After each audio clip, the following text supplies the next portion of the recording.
Praise the Lord. Hallelujah. Adolfo and then so me did this who you were radimo. Na yin na yembom ne yemmom pa ye yende nyame ase.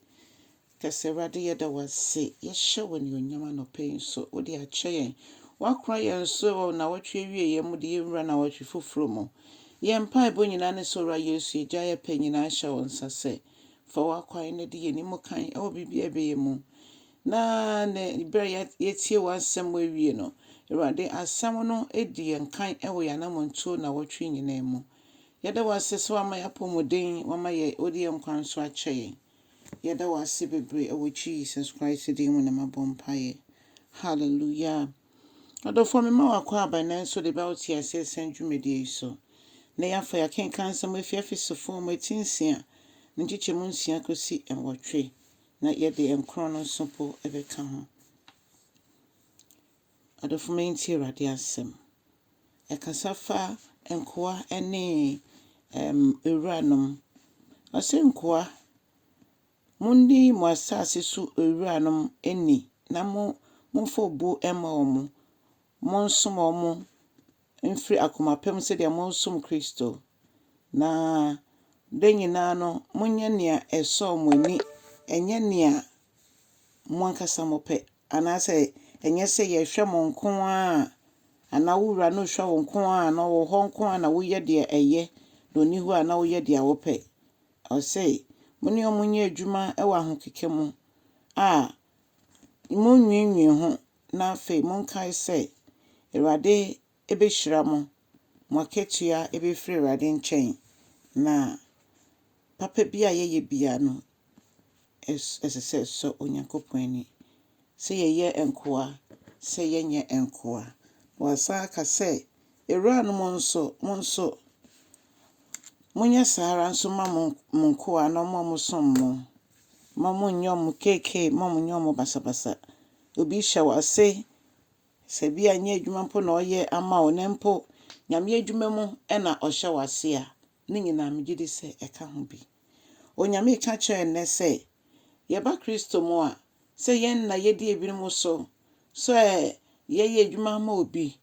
yenka ho se ne ye bia yen ma enye se de ye amanipa enye se ye ya Awurade odofo ade na we ka kire yen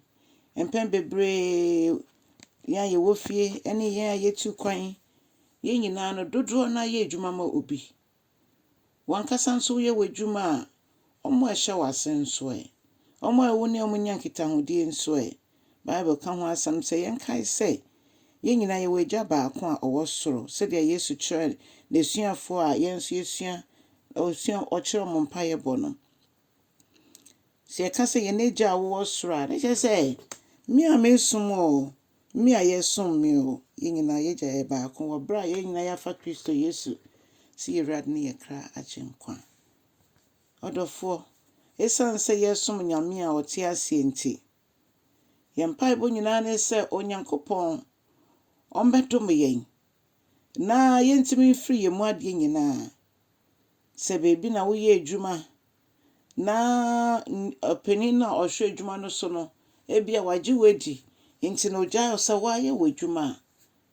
mama ye hu se ne ye bia no Onyankopɔn so ehwe ye wa fa obi so ye adwuma ma wo na wo hu sa aketua se na se mede ma madwuma yefo nanso so wonso o kam so na wusisi wo mo no ene Bible kire say wo yo gidi ni a bomodia na sesa wakwan bomodia na sesa wabrabo bomodia na makwan na Kristo church on ese wo ye na especially akwantu mo bibia ye bia no yema Onyankopɔn hu say ye ahye ne nyonyam wo fie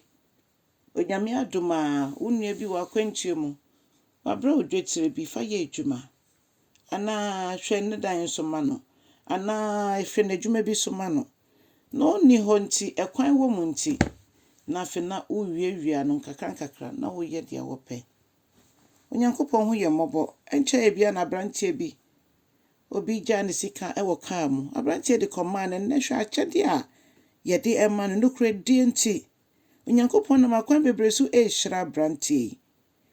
na yɛnim sɛ biribi a ɛbɛyɛ no kokoa mu bi a Onyankopɔn ani tua. Nti momma yɛndi nokorɛ nkosi awie agyidifoɔ. Wofa Kristo Yesu nso nti wontumi nni nokorɛ a, fa Kristo na Kristo nsesa w'abrabɔ. Wafa no nso na wontumi mfi ntwerɛ mu a, ɛnɛ Nyame nkronkron waba sɛ ɔbɛgye yɛn. Nti hwie wobisadeɛ nyinaa gu n'anim na ɔbɛtie na wayɛ ahyɛ ne ho anuonyam. Afei kyɛ asɛm no ma ɔfoforɔ nso nyɛ bi. Amen.